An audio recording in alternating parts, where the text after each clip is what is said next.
Welcome, everyone around the world. You have locked in to the KGRA digital broadcast station, and it is time for our brand new show. We just kicked it off last week, the Cameron Files.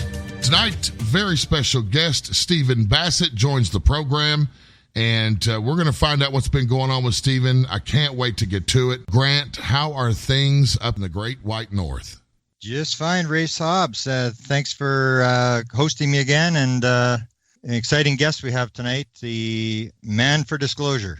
Yes, absolutely. The man for disclosure, the Washington watchdog. And, I had a great conversation with him when we were in Phoenix at the Congress. It was good to see him down there, and he came over to the KGRA broadcast booth. He was gracious enough to sit down with us and talk with us, just as you have always done, Grant. And I'm really looking forward to catching up with him and seeing how things are going with Stephen. It's always an interesting conversation. So, Grant, I'm going to hand you the reins and let you get to it. And we're going commercial free for 1 hour. So take it away, my friend. I just want to do a little bit of update. Everybody always wants me to do these disclosure updates, and there has been some stuff happening. I'm just going to mention one little thing.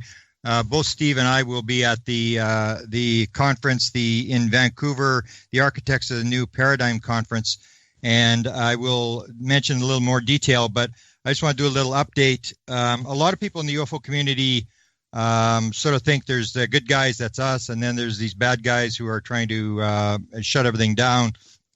And I've always sort of believed that a lot of the people that we sort of label as bad guys are either guys who are just doing their job or guys who fell down the same rabbit hole as you and I did. And so I'm going to bring up a thing here that my friend Melinda Leslie found this. She pointed it out to me, and it comes from Jim Schnabel's book, The Secret History of Remote Viewers, which is supposedly one of the best books, the most in-depth books on remote viewers. And when I wrote Managing Magic, I basically said it's basically the same players, it's the same thing. It cycles round and round. So I just want to do this one little update, take you back to 1988. The remote viewing program is in serious trouble. It's at the DIA, and that actually appears in a UFO Cover-Up Live, a documentary that's run on American TV. They show a flowchart that shows how the UFO subject is dealt with the president on down. In that flowchart, there's two things that haven't happened yet. One is Area 51, which would not break until the year after. The other one is the DIA remote viewing program, which is on that flowchart, which doesn't get declassified until the CIA gets it in 1995, and they shut it down. So it's 1988. We're in the Russell Senate office building, and an effort is being taken to try to save the remote viewing program. They want to shut it down. And just let me read who the people are in the room, and you'll catch the drift of how this thing recycles. In the room, it's the Senate Intelligence Committee. And if you know, with the To the Stars, with the ATIP program, it was started by Senator Reid, who, when he started the program, was with the Senate Intelligence Committee. So we're back in the Senate Intelligence Committee in 1988, and there's 4 congressmen who are in the room. And there's 2 remote viewers, Paul Smith and Gabrielle Peters, are coming in there.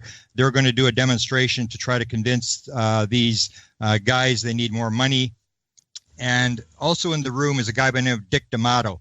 And Steve Bass is my guest tonight, and you know that he ran these citizens hearing in Washington, D.C., and during the citizens hearing, Jesse Marcel Jr. told the story of Dick D'Amato coming to him, taking him to a room, a secure room under the Senate Capitol building.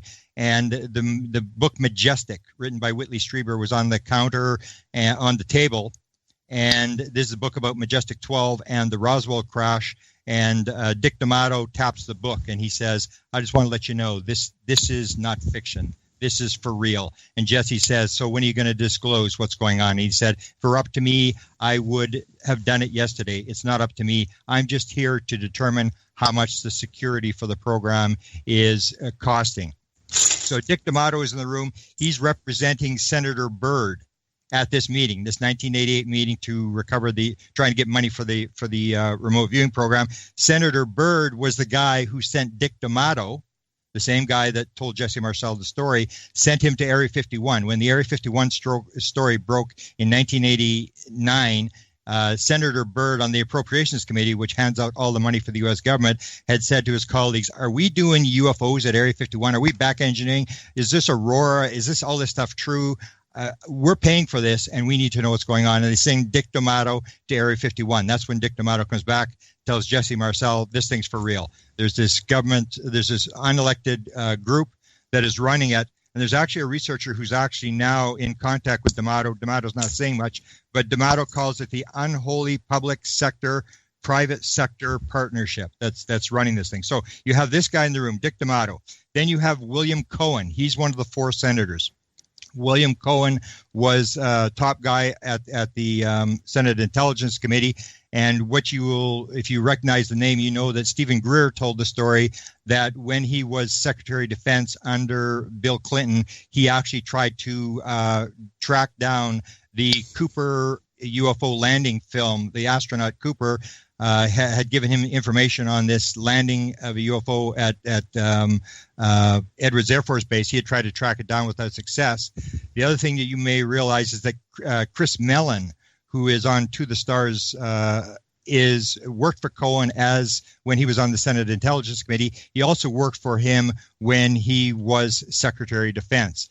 Then you have the final 3 people in the room that were in this program to save the remote viewing program: Daniel Inouye, Ted Stevens, and John Glenn, the same people that helped Senator Harry Reid get money for the ATIP program. So basically you have people who are interested in the phenomena. And what I say is, when I wrote Managing Magic, I said it's magic, it's phenomenology, it's not just UFOs, it's all this other stuff, that it's all sort of connected. So you have the same players back in 1989 saving the remote viewing program, getting money for that program, and also later in 2007 would help Senator Reid get money for the UFO program. So that's just a short update. I'll talk a little bit more about this and some of the other stuff that has happened in the last couple of days when I'm in Vancouver. But I don't want to cut into my guest, Steve Bassett, because Steve Bassett is the executive director of the Paradigm Research Group.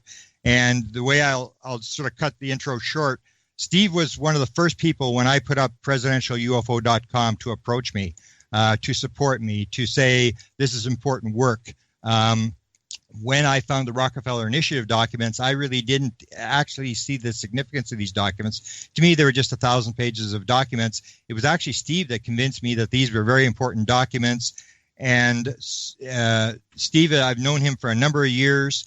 And I always say that if you want to tell your kids a story about not giving up, Steve Bassett is the story you got to tell, because I think at one point in the UFO community, everybody gave up on Steve. Oh, Steve, it is never going to happen. Steve's delusional. And now it looks like if there's ever a Nobel Prize going to be given out for what's going on here, Steve Bassett's going to get it. So I'm honored to have my friend Steve Bassett, the guy who never gave up, the guy who may actually win this thing in the end. Good evening, Steve. Thank you. It seems like the Nobel Prize is being tossed around a lot these days, isn't it? Yeah.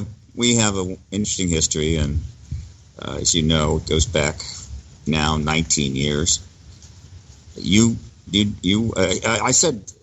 I've said recently in my lectures that history, you don't make history. You may think you're making history, but actually history comes to you. And it came to you in the form of those documents in 2000, I believe it was 2000. You got them. Yeah. There was no way anyone could at that point have realized what their importance would be. It takes time. As it turns out, I think the Rockefeller Initiative political story, what happened there, and of course the documents that you obtained, will go down in history as a major event. And the reason for that is that this connection between this president from Arkansas, who arrived in Washington with not a lot of contacts, not a lot of power base, really. He's out of, Arkansas. And he comes into town, and the military intelligence complex wants nothing to do with him. He's a draft dodger. He's a pot smoker. He's a womanizer. But it happens to be just shortly after the end of the Cold War.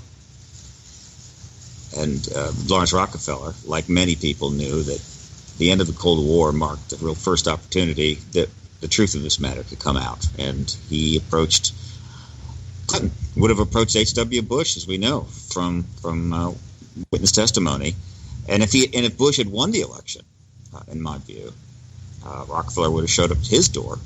Yeah, that's what Hopkins told me. I don't know if you ever told you the story that Bud Hopkins told me the story. He and John Mack were staying at Rockefeller's place, and that's when he said, "I'm going to the president. I'm going to get this thing. I'm going to get the subject opened up." And then Bud said to me, he said, "Well, I said to him, well, I really don't think that's how it works, Mr. Rockefeller." And he said, "I don't care. That's what I'm going to do. I'm going to go in there." So that's it is true that he it didn't matter who won the election. He was determined before he went in that this thing was going to be opened up. And H.W. Bush was probably the perfect president that the military intelligence complex could have to work out a disclosure arrangement. The issue, of course, had been managed within the military intelligence complex forever. Naturally, that's where it's going to be. But though it had been taken dark, eventually got taken so black it was out from under almost everybody. And disclosing it, though, was the job of the president. They work for the president, and the president has complete authority over the military intelligence complex as part of the executive branch.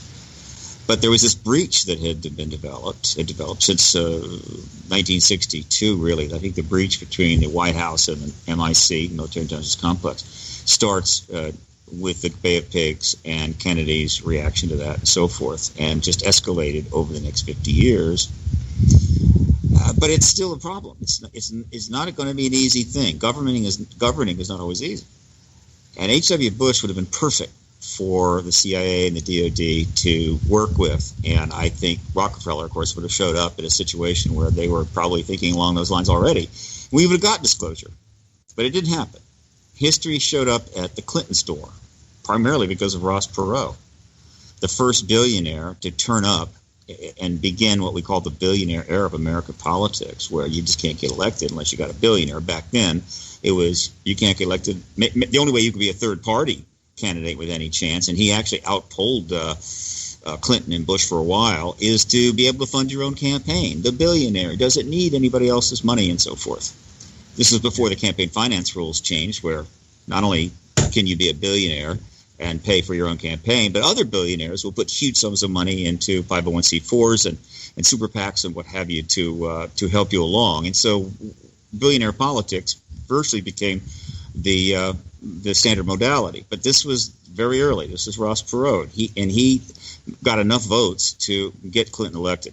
So history came to the Clintons, and they have been dealing with it ever since. And because of that connection and because of what took place in the White House back then, it created a hook that the advocacy movement, disclosure advocacy movement, could use. It could never be undone. It was always there. And fortunately for us, all of the Clinton team, seems like, wanted to run for president and did. Most of them, Gore, Richardson, Hillary Clinton. And so we were able to then use that connection and their ambitions to get this story out there. And we did for 16 years. And finally, we had the opportunity to really blow the story out when she runs a second time. So history arrived at your door when those documents came in. But you did more than that. You, for whatever reason, you're a Canadian, so why you? But maybe that's the reason. You decided, I'm going to study, I'm going to research, I'm going to get my Cadillac and drive on down to libraries in the U.S. and archives and learn everything I can about the connection between U.S. presidents and the UFO issue, which made absolute total sense, but nobody else wanted to do it. And you started putting all this up on the website. That's creating this long narrative. And the key narrative for me was the Clinton narrative, which was like a rock, was always there. And I was able to direct media to it. And of course, I put the documents, the key documents, up on my website. And you and me both were shoving those documents and the issue of the Clinton-ET connection under the nose of the media year after year after year, and they would not cover it. But they still heard about it. We educated them whether they wanted covered or not. And thus this thread began. I didn't think it would take this long. I didn't think at the point that I put those doc-ups in 2001, if you'd told me 17 years later, it actually was 17 years, 13 years later until the first mention of the Rockefeller Initiative occurred in print media by Billy Cox of the Sarasota Herald Tribune, January 2015. I just thought, no way. But it's a wild and crazy time. So we're forever connected in history this way, Grant. And I don't know who gets a Nobel Prize, but I assure you, history is going to have much to say about your work and your persistence. You'll go down as one of the great Canadians. Yeah. Did you deal with Rockefeller? Or you dealt with his daughter. What about his assistants or any of the players at that time? Were you aware of what was going on at the time? I came up too late. Rockefeller had been helping John Mack. He had been helping Colin Andrews. Rockefeller was the one that paid. I believe he paid John Mack's expenses. John Mack, I think, had to borrow money from his parents to $250,000 in order to defend himself against the Harvard inquiry. The trial, yeah. And I believe Mack covered that. Rockefeller rather covered that. But I never met him. I met his daughter only because I gave Rockefeller a Lifetime Achievement Award. Oh, yeah. I think it was the Lifetime Achievement Award. It might have been another one at one of the X conferences. But he wasn't there, obviously. He was dead. So I took the award and actually went and visited his daughter in a beautiful seaside resort town, a restaurant there. And I don't know if she's still alive. She might be. She might not be. She's quite old. And had a very pleasant lunch and gave her the award. And that's pretty much it. Let's just say that he has a legacy here, which is quite significant, and eventually will be uncovered. But to get back to your update, Grant, let me, as a political activist, I tend to look at the broader picture on these things, not so much the minutiae. I'll leave that to researchers like yourself and Richard Dolan. Yeah. But here's the larger picture.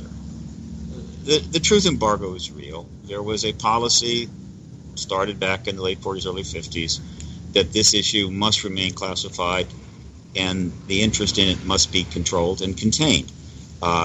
Generally, it's not that easy, not that hard, rather, to classify some special program and put it deep into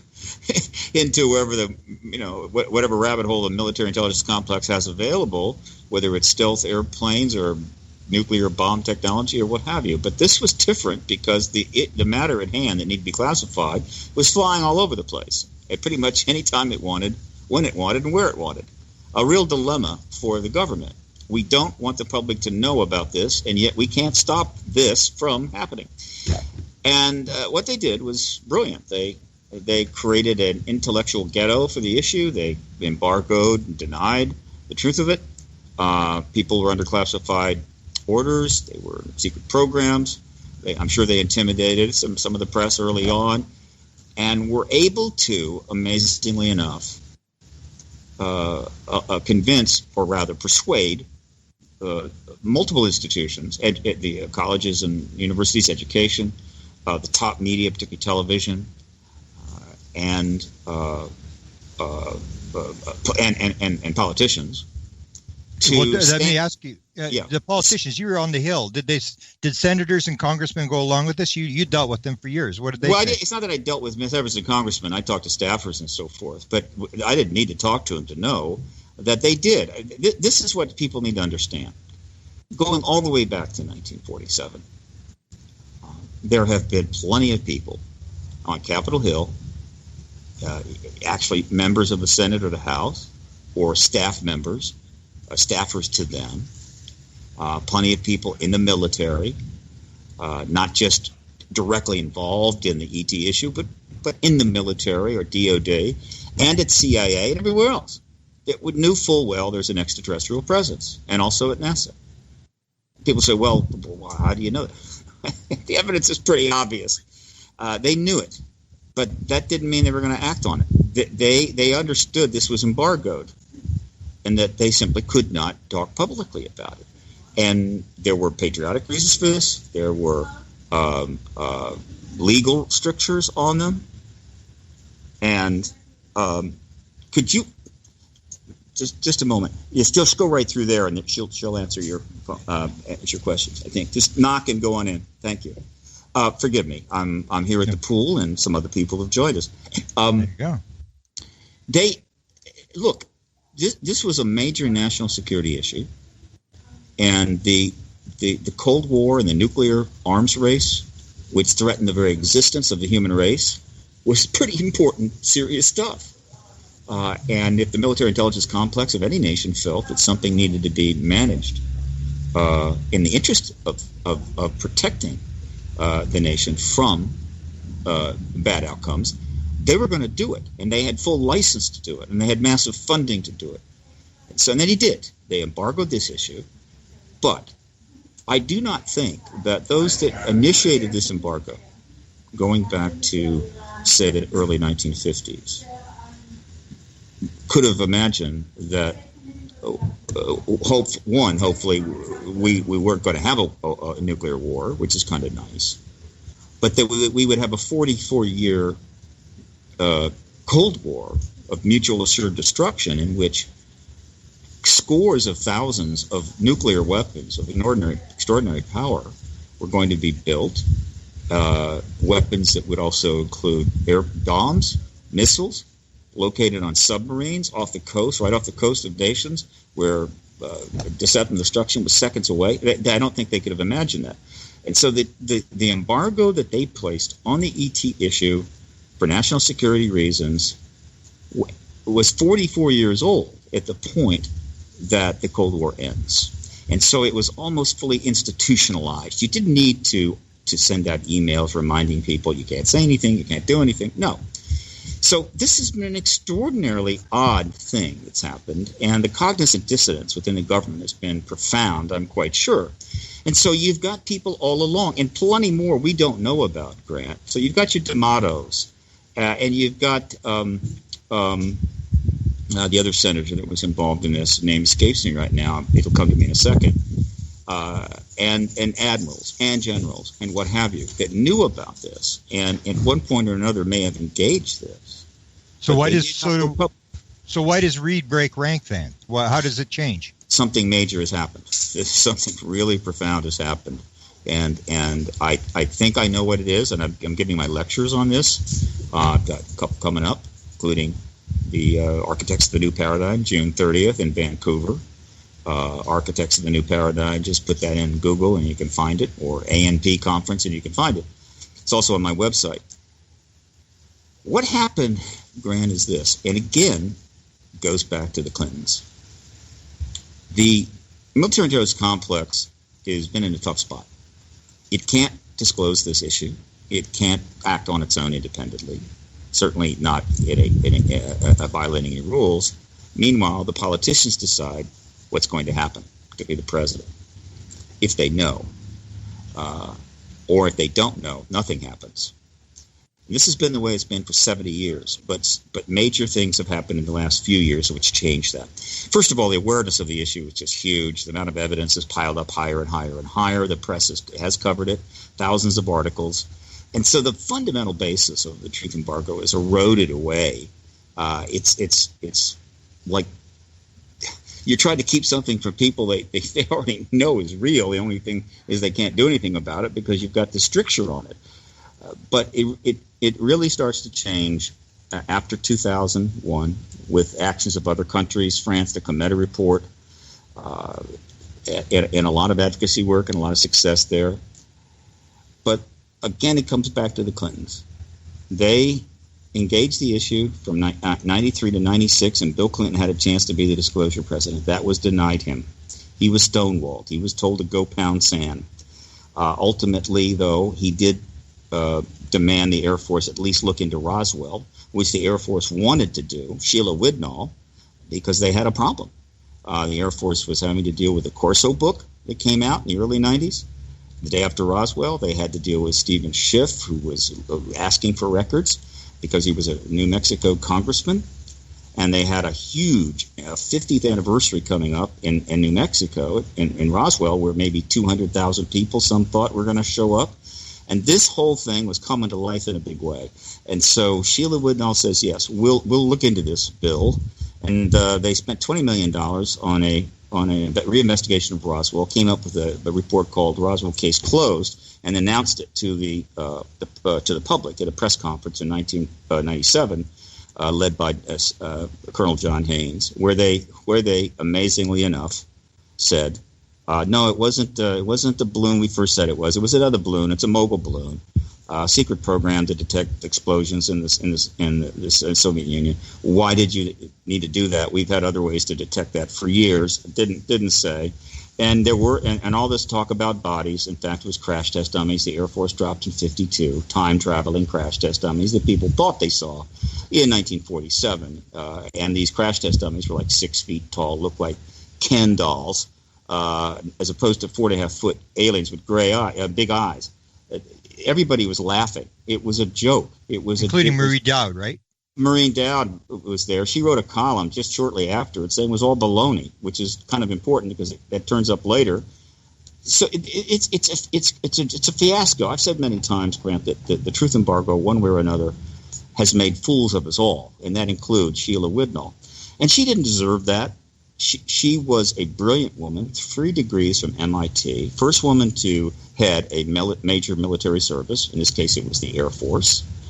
And she has to put this report together because Clinton wanted something done, and she had to do it. But it sure as hell wasn't going to be the truth, and she was too smart not to know that. And Haynes, poor John Haynes, that video which is out there is going to follow him and his children and grandchildren forever. He's out there basically making up the most ridiculous statements in order to, quote, support the truth embargo. This is not the way our members of the military or members of the military or the departments of the Air Force and civilian employees should be treated, but they have to be treated that way because of the truth embargo. It's no good. So Clinton does this. He's shut out. He's attacked. He's impeached. They just did everything to contain this guy because the ET issue was loose, and it was unloosed in that administration. So but let me ask you, if Bill couldn't do it, then why does Hillary pick up the issue again and try to take it on? Simple. These were ambitious people, and all of them wanted to run for president. Al Gore wanted to run. Bill Richardson wanted to run. Hillary wanted to run, and they all did. They wanted to get the White House. Al Gore should have probably won the election in 2000, and I think had he done that, the plan was that obviously Clinton's Podesta would have probably been brought into that administration. Al Gore was held in high regard by the military intelligence complex, unlike Bill Clinton. He was an upright family man, Senate Armed Services Committee, good pedigree, political pedigree, smart. I think they could have worked with him. And it's very possible disclosure would have happened under Al Gore, but that didn't happen. And so what the Clintons did, and this decision was made in 1996, going into the election of Clinton's second term, is everybody involved in that administration that touched the Rockefeller Initiative and knew about it, made a pact, I think, with each other. We will not speak of this again until we are in power. Period. And they didn't. Nobody. And I mean Bill Clinton, Hillary Clinton, George Stephanopoulos, Liam Panetta, Al Gore, Mac McLarty, certainly John Gibbons. None of them. But Podesta's in the Obama administration. He was involved, wasn't he? Exactly. But again, publicly. And they never did. The first time that, believe it or not, that any member of the Clinton team, through all that has happened, pretty much acknowledged the Rockefeller Initiative in the public, was in the Ancient Aliens Season 13 premiere back on, I think, April 27, which I was in. I was featured heavily in it and my first time in Ancient Aliens. And John Podesta turns up. It's the first time he's really turned up since the election was over.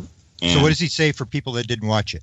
Well, essentially, they're talking about the things that were happening and so forth. And in other words, it's in play, and he's responding. I don't think the words Rockefeller Initiative come out of his mouth, but it's as close as they've ever gotten. They agree. In other words, they could have forced the issue out under George Bush. They could have come out and said, look, I'm not president now, but this happened while I was in my first term. This is unacceptable. I was stonewalled. We believe there's a truth to this. It needs to be looked into. And, of course, all hell would have broken loose, but they weren't going to do that because George Bush would have been disclosure president. Bill Clinton was denied one of the most profound legacies, political legacies in human history. And the Democrats stole the election in 2000, the Republicans stole the election in 2000, repaying the Democrats for stealing the election in 1960. There's a lot of reciprocity that goes on in politics. Yeah. And so they said, we're going to be silent on this, and they did. They never spoke of it, period. Even as the records came out, the documents came out, and you know what we did, they never spoke. They never talked about it. They did end up addressing the issue from time to time over the years, and we have all that on file. We have the videos, we have the audios, and so forth, but never referring to the Rockefeller Initiative itself. And the question is why, and I believe there's only one answer. Hillary Clinton was going to become the first woman president, and she was going to take the legacy that was denied her husband. She was going to be the disclosure president. They had hoped it would happen as soon as possible. Obviously, it could have happened under Gore. He loses. That's 8 years of Bush. And they don't get a Democratic president until Obama. And as soon as Obama is going to win, they attach themselves to him, even though there was a lot of nasty stuff that went between the Clintons and Obama during that campaign. Yeah. Immediately, he brings Podesta in as co-chair. He brings, and then the two of them bring in Hillary as Secretary of State, and they bring in Panetta, who was involved in Rockefeller Initiative, as CIA director. And they try to even bring in Richardson as Secretary of Commerce, meaning, okay, I'm not president, but a Democrat's president. Let's get on board. And I believe that is when, if not sooner, Podesta sort of filled President Obama in on, quote, the history of all this. And I assure you that Obama arrived in the White House not prepared to be president. He did not have the power base. He did not have the connections. He was out of Chicago. He didn't know much of anything in terms of what I would call the big picture in Washington, which is one of the things that hurt him badly. But I'm sure they filled him in on this. However, he wasn't able to act because, as you know, the Republicans triggered a massive financial collapse, a huge crisis, as bad as the Depression we heard, hundreds of billions of dollars out the door into banks' hands, and all of that, and just absolutely embroiled that administration in controversy, and shut it. And they also opposed him in every way. They blocked him in every way. In other words, what happened to Obama in his first term is pretty much what happened to Clinton. Clinton comes in, Rockefeller turns up, the ET issue is in play, and suddenly every conceivable scandal you can imagine is being directed right at the Clintons. Everything they can find. I think the intelligence community was helping out and giving dossiers to the right-wingers, like Mellons gave. And now Obama comes in. This is 8 years after Clinton leaves, and and there's the Clintons again, right, with the connection back to the ET issue. And Obama is absolutely tied up 8 ways to Sunday. Now, I'm not saying that the ET issue is the only reason, but she didn't win. If she had won, I think she discloses in 2009, but she didn't. So why does Podesta then put it back in play with this famous tweet? Why did that happen? Okay, I'm going to have to take some credit for this. Forgive me. Yeah, I saw your disclosure, hashtag disclosure, yeah. Yeah. If I'm getting a Nobel Prize, it'll be for this work here. Well, explain to people what happened there. I noticed it. Most people didn't notice what happened. Oh yeah, no. And my lecture is all about this. I mean, and in my lecture now, I've got it down. It's sweet. The trouble is, it's 2 hours and 20 minutes. I can never fit it in, but I've got it all down. And anybody that hears it, they walk out going, "Oh yeah." Obviously, the issue would continue to advance. The disclosure movement advances, the coverage advances, and so it wasn't going away. And the ETs haven't gone away. So obviously, we're moving toward disclosure in one form or fashion. But still, the embargo is in place. Security oaths are still in place. Non-disclosure agreements still in place. And there is still political risk or career risk to anybody that actually wants to get frisky about it as Obama's term is moving to an end. Now, Hillary knew she was going to run again as soon as Obama, for the presidency after Obama. Yeah. The second term is over. So her opportunity is now right before her. And I'm sure she felt very confident that she was going to win that election. She was going to be the president. Very confident, even a couple of years before the actual election. So it's 2014. She knows she's going to run. Everybody knows she's going to run. She's the favorite to win. Yeah. And it's all good except for one problem. And that is, there's this lunatic activist out there, right? He hasn't got a pot to pee in. He doesn't have any big connections. He doesn't have any billionaires in his back pocket. Yeah. And apparently nothing better to do, and he will not give up. He has been hounding us about this connection to the Rockefeller Initiative for 13 straight years, and he's still around. Yeah. And lo and behold, he got a bunch of money from a Canadian, a wonderful man who is a progressive and an advanced thinker, that allowed him to put on the citizen hearing on disclosure, which he'd wanted to do since 2001. It was one of the first things, one of the things on my mind back then. And 42 witnesses are brought in, 10 countries, 6 former members of Congress, ballroom of the National Press Club, 5 days, 30 hours of testimony, huge event, got a reasonable amount of coverage. But 3 hours of that testimony was about the Rockefeller Initiative. You should know because you were one of the witnesses that testified. Yeah.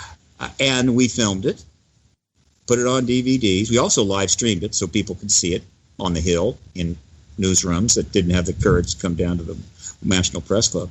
So it was. We put it out again. Still, they didn't respond. But now we had it in a very powerful context. A mock hearing, former members of Congress, strong testimony by you and Richard Dolan and others about the connection, as well as testimony about other profound things related to the ET presence, which is 100% certain fact. And I had announced that, well, now we're going to start the political initiative. That I called it the congressional initiative. It's really a political initiative. That's the next phase of this, targeting the campaign. And how were we going to do that? Well, in early 2014, I announced we're going to ship a full record of the citizen hearing on disclosure to every member of Congress leading into the election. Yeah. And we're going to ship it on March the 31st. Yeah. And that meant the testimony about the Rockefeller Initiative in front of 6 former members of Congress is going to hit the Hill shortly thereafter. And so this thing was back in play, and she was just getting ready to ramp up her campaign. It was a big problem, unless I don't know, had an accident, accidentally drove off a cliff or something, you know. I joke. And so what happened was, and this was the first response, not the tweet. The tweet was the first response from the campaign on the PRG's political initiative. Yeah. But the actual first response came on April the 2nd, because it was Bill Clinton, right? Yeah. Exactly. Convinced that, as I had stated I would, that had just shipped 2 days prior, or was going to ship on the 31st, arranged to be on Jimmy Kimmel's show on 2 days later on April the 2nd. He wisely chose not April the 1st. He chose April the 2nd. And he arranged to be on. He arranged to be asked a question about the ET issue. That was all planned, all scripted. And the reason he did this is that they needed to inoculate themselves. They needed to get out ahead of it a little bit, because this was headed towards the Hill, and they didn't know what was going to happen. And so they needed to get on the record that this is not alien to them, pun intended. But what he didn't know is I'd canceled that shipment on the 31st, and they didn't go out, but he didn't know that. And so he does this interview. Fine. I then announce, of course, the announcement gets out that I didn't ship, and they don't say a damn thing. They go completely silent. Months go by, April, May, June, July, August, September, October. The campaign is ramping up, and I finally launched on November the 5th of 2014. The DVDs were shipped. They would have been arriving on the Capitol Hill all through the end of November and December. I arrived. I had some money, about $50,000. Got my publicist involved again. Paid her. She started approaching media about this subject, the Clinton ET connection. Get Steve Bassett on, cover this. I went up on the Hill, started having meetings. So now, what was the reaction at the Hill? I never heard. Did you get good reaction from the putting out the DVDs? They were polite to me. I met with about 20 staffers, both House and Senate, Republican, Democrat. They were all polite, but they can't do a thing. And they know they can't do a thing. But they also know they just can't, grab me by the armpits and throw me out in the hall. Because let's face it, plenty of people on the Hill know this is true. So they know it's legit. They just can't deal with it. So I'm up on the Hill. Now, understand, I had no intention. I had no thought whatsoever that any meetings I could have on the Hill was going to string of congressional hearings about the Congress is impossible to do anything with. They were a block of cement. I was up on the Hill because I wanted the Clintons to know I was there, talking about the Clinton connection, talking about the Rockefeller Initiative to who knows who, and that would put more pressure on them. And so this is how it gets underway, 2014. And so she is going to run for president. It's absolutely committed. The ET issue is in play, and the articles start coming. And as you know, from December of 2014 through November of 2016, over 400 articles were generated in English language press about the Clinton ET connection, mentioning the Rockefeller Initiative with web links to the documents and to your sites and so forth and so forth. 130 articles talked about me and my activism. It was fully in play. And they knew it. But more importantly, they had the reporters at their door. In other words, the reporters weren't just writing these articles. They were calling up the Clinton and were calling up Podesta, wanting comment. And what they got back was nothing. Zero. Nada. Stonewall. Podesta knew the wolves were at the door. The issue wasn't going to go away. Bassett wasn't going to have a heart attack. And so consequently, they had to do something. And after enough articles had been printed, and they'd been contacted by enough reporters, they made the decision, we're going to have to deal with this in a controlled, limited way, but we're not going to go too far, because if the issue blows out, it'll cost her the election, which is not true. It would have gotten her the White House. And so he the very first campaign response to all that was going on was the famous tweet, February 13th, which, of course, is a feature of my presentation. That's the day he leaves the Obama administration, right? Yeah, it's an amazing thing. It's an historic tweet. Of course, now, as you know, tweets are now historic. And in fact, that's how we do our policies. And the context is extraordinary. John Podesta is bought into the Obama White House for reasons nobody could understand in late 2013. Why is he bringing him back in? The guy's the CEO of the Center for American Progress. He's fully employed. He doesn't need to be in it. He doesn't, and there was no obvious issue. So why did he bring Podesta back into the White House as an advisor? Well, for one thing, when you're an advisor to the president, your conversations are completely secure and confidential. No press, no public, no nothing, no FOIA. Right, no FOIA. Yeah. And so for almost 12 months, they were in a position to talk about anything they wanted all day long, including, might I add, extraterrestrials and whatever plans were afoot. And so he's there for 12 months. Of course, the campaign gets started. The political initiative of PRG gets started. But it's time to leave. And so on February the 13th, a man who was a advisor to a former president, chief of staff to a former president, well-known power player of the Democratic Party, famous really, and who had also started the most important progressive think tank in the United States, is leaving his job at the White House, about to take on the job as co-chairman of the next person to be president, because she was virtually the heir apparent. Yeah. This is a pretty high-profile transition, and so naturally, on the way out the door, the last tweet he puts out on his White House Twitter account is finally my biggest regret. Once again, not getting release of UFO files. #disclosure. Copied Maureen Dowd. And it generated a lot of press, but very few people understood the importance of this. Why did he do that? Right. He did it because he was sending a message to the media. Look, I'm not responding to your queries. I can't, but it's not like I'm insulting your intelligence. So he puts out a tweet saying, once again, meaning, hey, I tried once before, can't talk about it, but that was back in the Rockefeller Initiative. Yeah. Couldn't get anything. He's implying that he tried, which means that something was going on in the Obama administration regarding this. Yeah, we don't know who was contacted, but we know Obama most certainly was told, go away, don't bother us.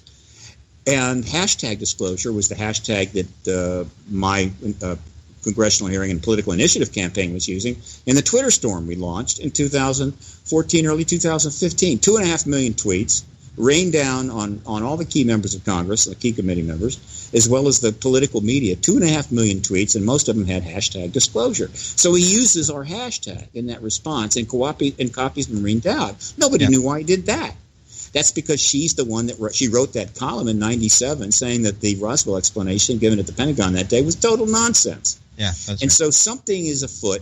He's having to respond, and thus begins the game. And it went on for 2 years. And so... And they link up with, how does DeLong fit in? Because that's about the same time they pick up on DeLong. They start to support him. Well, I think I know. I'm not in touch with that team or DeLong. And if they want to correct me, I'm sure they will. But here is what I think is happening. It's early 2015. And the Pentagon and the MIC people, everybody over there, is looking out their windows, and they see two things. One, Hillary Clinton is the presumptive candidate to be president. She's ahead. Nobody seems to be, only Bernie Sanders seemed to be posing any kind of a potential threat to her ascension to the White House. And two, the ET issue is all over the place. There's articles every couple of days in major papers. Yeah. And lo and behold, the Clintons are talking about, they're actually giving interviews on Kimmel and Ellen DeGeneres and on Colbert, and she's giving quotes to papers. Yeah, and even John Podesta says in that tweet to Lena Dunham, next time ask her about the aliens. Yeah. They're actually very openly saying, ask Hillary about aliens. So here's what they concluded. They concluded, and I say they, I mean those inside the military intelligence complex that know about this issue and care about this issue and care about the outcomes, not only for the country, but also for them. And they see all this and they go, holy moly, she is going to become president and she is going to disclose. And what are we going to do?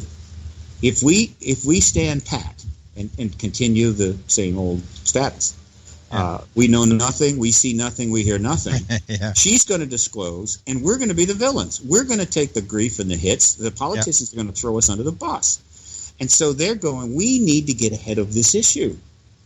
How can we do that? We need some public relations here. We need to show we're part of the solution, not the problem. What do we do? Well, it turns out that Tom DeLonge, Blink-182 rock star, plenty of money, had been poking away at these guys for a long time. He would show up at events here, there, whatever. He could afford to do that, trying to get a few minutes with this person, a few minutes with that person. And he was sort of letting it be known. He had an idea that, hey, wow, man, let's get this out to the public. Let's show the people that you're not the bad guys, and I can help. I got all these connections and what have you.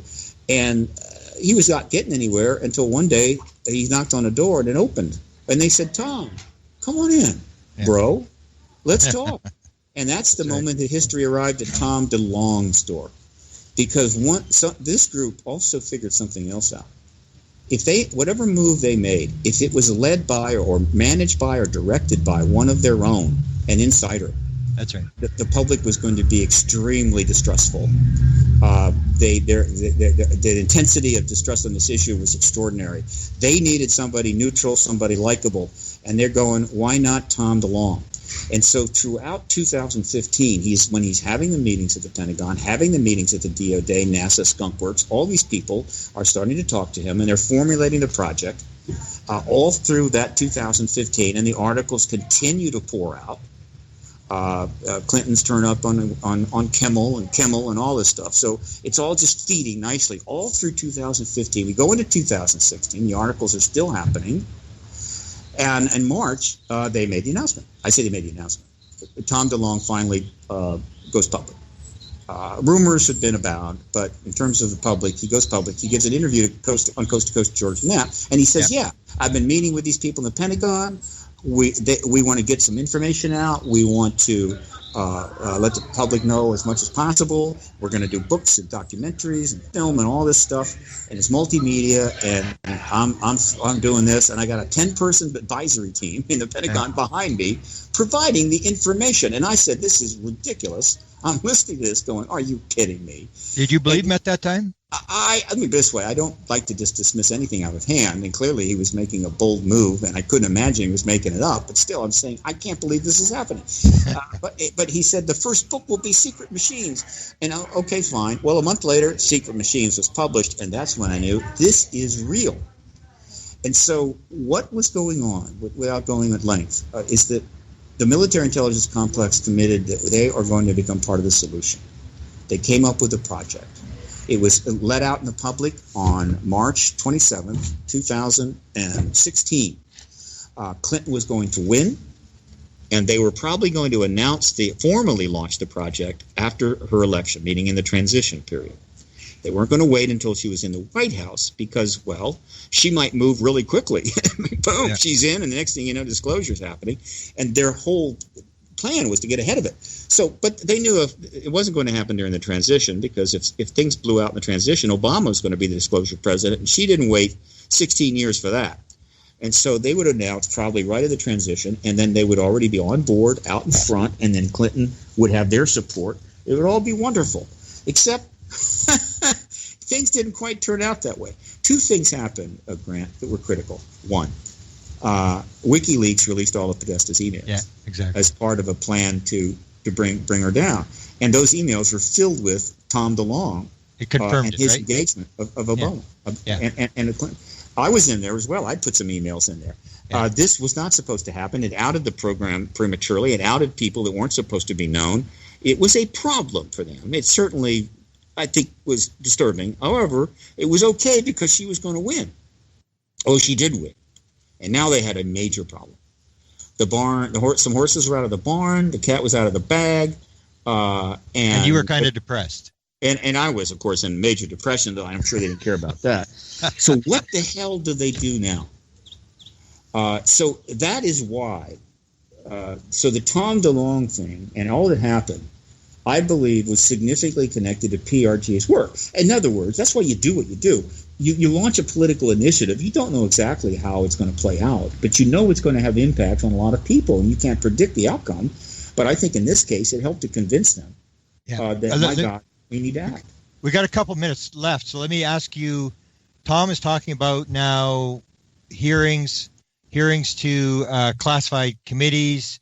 How do you think this thing's going to play out with Tom DeLonge? Do you think this is actually going on in the Hill? Oh, it's all behind the scenes now. Look, when she loses the election, everything's thrown up in the air. They don't know what to do.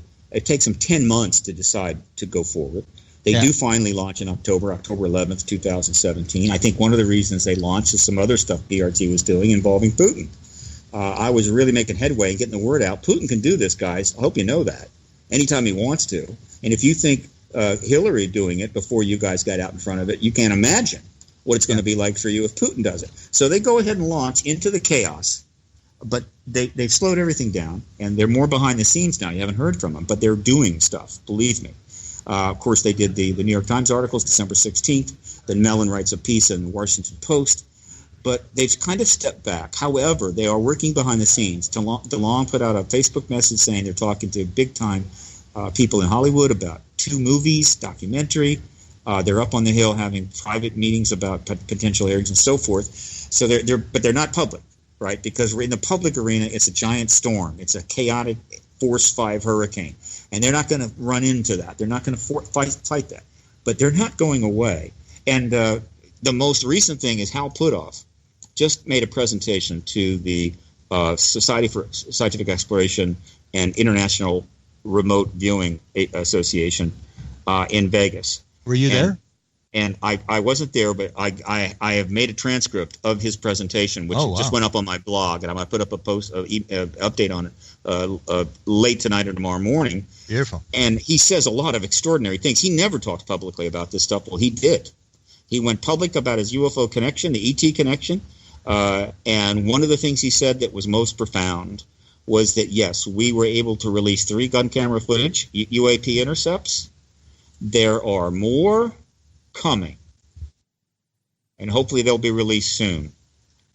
Now, let me tell you something. The press can only handle so many of those babies, and they're finally going to say, that's it, Pulitzer Prizes, here we go, and off and running. So I don't know how this is going to play out, but they're not going away. And as I told Richard Dolan recently and others, and I told it at the Contact in the Desert conference, I never thought I would say this, Grant. I never did. But right now, the leader of the disclosure advocacy movement is the military intelligence complex.